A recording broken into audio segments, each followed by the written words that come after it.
Hi dears, എല്ലാവർക്കും സുഖമാണല്ലോ. ഇന്നത്തെ നമ്മുടെ റെസിപ്പി ഒരു എഗ് റോസ്റ്റിൻ്റേതാണ്.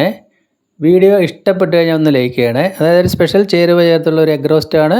എല്ലാവർക്കും ഇത് ഇഷ്ടപ്പെടും. വീഡിയോ ആദ്യമായിട്ട് കാണുന്നവരൊന്ന് സബ്സ്ക്രൈബ് ചെയ്യണേ. അപ്പോൾ അതിനായിട്ട് ഞാൻ ഇവിടെ ഒരു 4 കോഴിമുട്ട ഒരു പാത്രത്തിലേക്ക് പുഴുങ്ങാനായിട്ട് വെച്ചിട്ടുണ്ട്. ഫ്ലെയിം ഓണാക്കി കൊടുത്തു. ഇനി അതിലേക്ക് ഒരു ആവശ്യത്തിന് കുറച്ച് ഉപ്പിട്ട് കൊടുക്കാം. അതിനുശേഷം നമുക്കതൊന്ന് പുഴുങ്ങിയെടുക്കണം. ഇനി നമുക്ക് അതിലേക്ക് വേണ്ട 4 സവാളയാണ്, പിന്നെ 2 മീഡിയം സൈസ് പഴുത്ത തക്കാളി, പിന്നെ ഒരു 7 അല്ലി വെള്ളുള്ളി, ഒരു വലിയ കഷ്ണം ഇഞ്ചി പൊടിയായി കട്ട് ചെയ്തത്, ഒരു 3 പച്ചമുളക് 2ആയി കീറിയത് വേണം. അപ്പോൾ 4 സവാള തന്നെ എടുക്കണം. മീഡിയം സൈസ് സവാള അതേ വലിപ്പത്തിൽ കനം കുറച്ച് കട്ട് ചെയ്തിട്ടുണ്ട്. തക്കാളി ഇതേപോലെ കട്ട് ചെയ്ത് വെച്ചു. ഇനി നമുക്ക് ആ കോഴിമുട്ട ശരിക്കും വെന്ത് നമുക്ക് തോല് കളയാം. അപ്പോൾ നമ്മൾ ആ ഉപ്പൊക്കെ കറക്റ്റായിട്ട് ഇട്ടതുകൊണ്ട് ഇതേപോലെ കൃത്യമായിട്ട് നമുക്ക് തോല് പൊളിച്ച് എടുക്കാൻ പറ്റും. ഇനി നമ്മൾക്ക് ഒരു കടായി അടുപ്പത്ത് വെക്കുക. അതിലേക്ക് 2 ടേബിൾ സ്പൂൺ ഓയിൽ ഒഴിച്ച് കൊടുക്കാം. ഓയിലൊന്ന് ചൂടായി വരുന്ന സമയത്ത് മീഡിയം ഫ്ലെയിമിലാക്കിയതിന് ശേഷം അതിലേക്ക് ഒരു 1/4 സ്പൂൺ ചെറിയ ജീരകം ചേർത്ത് കൊടുക്കാം. ചെറിയ ജീരകം കൂടി ചേർത്ത് വരുമ്പോൾ നല്ലൊരു രുചി ഉണ്ടാവും, നല്ലൊരു വയറിനൊക്കെ നല്ലൊരു സുഖം കിട്ടും. ആ സവാളയും വെള്ളുള്ളിയും പച്ചമുളകും ഇഞ്ചിയും അതിലേക്ക് ചേർത്ത് നല്ലതുപോലെ നമുക്കൊന്ന് വഴറ്റി കൊടുക്കണം. അപ്പോൾ അതൊരു 1-1.5 മിനിറ്റ് ഇതേപോലെ ഒന്ന് വഴറ്റി കൊടുക്കുക. അതിൻ്റെ ഇതളൊക്കെ ഒന്ന് ശരിക്കും വിട്ട് വരുവോളം നമ്മളൊന്ന് വഴറ്റി കൊടുക്കുക.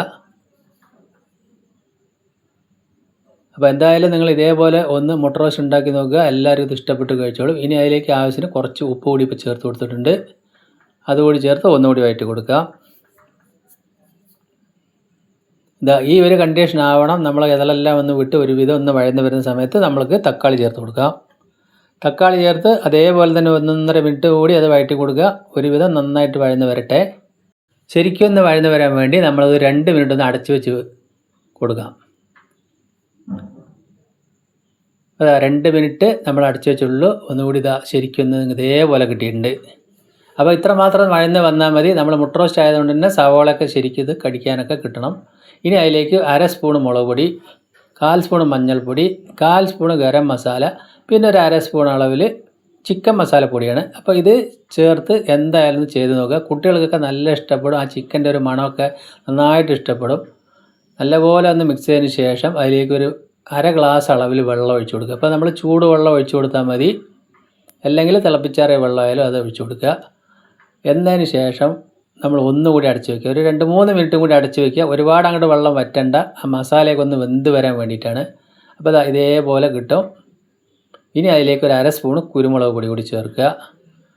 അപ്പോൾ മുട്ട ഞാൻ ഇതേപോലെ ഒന്ന് വരഞ്ഞ് വെച്ചിട്ട് അതുകൂടി അങ്ങോട്ട് ചേർത്ത് കൊടുക്കുക. അപ്പോൾ നമ്മൾ ഈ മുളക് പൊടിയും കുരുമുളക് പൊടിയും പച്ചമുളകൊക്കെ ഉണ്ട്, നല്ല എരിവൊക്കെ ഉണ്ടെങ്കിൽ മാത്രമാണ് ആ സവാള കൂടുതൽ ചേർത്തത് കൊണ്ട് തന്നെ നല്ല അതൊന്ന് ബാലൻസ് ചെയ്ത് കിട്ടും. കോഴിമുട്ട ചേർത്തിട്ട് നമ്മൾ ഇതേപോലെ ഒന്ന് മിക്സ് ചെയ്ത് കൊടുക്കുക. അതിലല്പം ഈർപ്പമുണ്ട്, അതൊന്നുകൂടി ഫ്ലെയിം നമ്മൾ കുറയ്ക്കുക, ലോ ഫ്ലെയിമിലിടുക. 1 സ്പൂണ് വെള്ളം കൂടി ഇപ്പോൾ അതിലേക്ക് ഒഴിച്ച് കൊടുത്തിട്ട് 2 മിനിറ്റ് കൂടി ഒന്ന് അടച്ച് വയ്ക്കുക. ആ കോഴിമുട്ടയിൽ ആ മസാലയൊക്കെ ഒന്ന് ചേർന്ന് പിടിക്കാൻ വേണ്ടിയാണ്. ഒരുപാട് അങ്ങോട്ട് നമ്മൾ വറ്റി ഡ്രൈ ആവരുത് മുട്ട റോസ്റ്റ്. ഇപ്പോൾ ഇങ്ങനെയാകുമ്പോൾ നമുക്ക് ചപ്പാത്തിയുടെ കൂടെയും പൊറോട്ടൻ്റെ കൂടെ അപ്പത്തിൻ്റെ കൂടെയൊക്കെ കഴിക്കാൻ പറ്റും. എല്ലാവർക്കും അറിയാവുന്നതാണ്. അവസാനമായിട്ട് കുറച്ചുകൂടി ഉപ്പ് പോരാകിണ്ടായിരുന്നു, അതുകൂടി ചേർത്ത് കൊടുത്തു. എന്നിട്ട് നല്ലതുപോലെ ഒന്ന് മിക്സ് ചെയ്ത് കൊടുക്കുക. അപ്പോൾ നമ്മൾ 4 മുട്ട റോസ്റ്റ് ചെയ്യുന്ന സമയത്ത് 4 സവാള തന്നെ എടുക്കുക. 4-5 ആയാലും കുഴപ്പമില്ല. അപ്പോഴാണ് നല്ല രുചിയും അത് റോസ്റ്റായിട്ട് കറക്റ്റായിട്ട് കഴിക്കാൻ കഴിയുള്ളൂ. അല്പം മല്ലിയില കൂടി കട്ട് ചെയ്ത് ചേർത്ത് ഒന്നുകൂടി നല്ലതുപോലെ ഒന്ന് മിക്സ് ചെയ്ത് കൊടുത്താൽ നമ്മുടെ അടിപൊളി മുട്ട റോസ്റ്റ് ഇവിടെ റെഡിയായി വന്നു. എന്തിൻ്റെ കൂടെ വേണമെങ്കിലും കഴിക്കാനും പറ്റും. കുട്ടികളൊക്കെ നന്നായിട്ട് ഇഷ്ടപ്പെടും. എല്ലാവർക്കും ഇത് ഇഷ്ടപ്പെട്ട് കഴിക്കാം. ഇപ്പോൾ അതിൻ്റെ ഉപ്പും എരിവെല്ലാം കറക്റ്റായിട്ട് വന്നിട്ടുണ്ട്. ഇപ്പോൾ ഈ പാകമാണ് അതിൻ്റെ കറക്റ്റ്. ഇപ്പോൾ ഞാൻ അതിൻ്റെ ഫ്ലെയിം ഓഫാക്കി അടച്ചു വെച്ചു.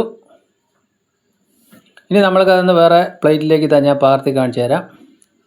അപ്പോൾ എൻ്റെ വീഡിയോ ഇഷ്ടപ്പെട്ടെന്ന് വിശ്വസിക്കുന്നു. ഇഷ്ടപ്പെട്ട് കഴിഞ്ഞാൽ ഒന്ന് ലൈക്ക് ചെയ്യണേ. പിന്നെ ഫ്രണ്ട്സിനും ഫാമിലിക്കൊക്കെ ഒന്ന് ഷെയർ ചെയ്ത് സപ്പോർട്ട് ചെയ്യണേ. ആദ്യമായിട്ട് കാണുന്ന കൂട്ടുകാരെ ഒന്ന് സബ്സ്ക്രൈബ് ചെയ്യുക. കൂടെ ബെല്ലൈക്കൺ കൂടി അമർത്തി ഓൾ എന്ന ഓപ്ഷൻ കൂടി ഒന്ന് കൊടുക്കണേ. അപ്പോൾ നമ്മളിന്ന് ചപ്പാത്തിയുടെ കൂടെയാണ് ഈ മുട്ട റോസ്റ്റ് കഴിക്കുന്നത്. വീണ്ടും നല്ലൊരു വീഡിയോ ആയിട്ട് കാണാം. താങ്ക്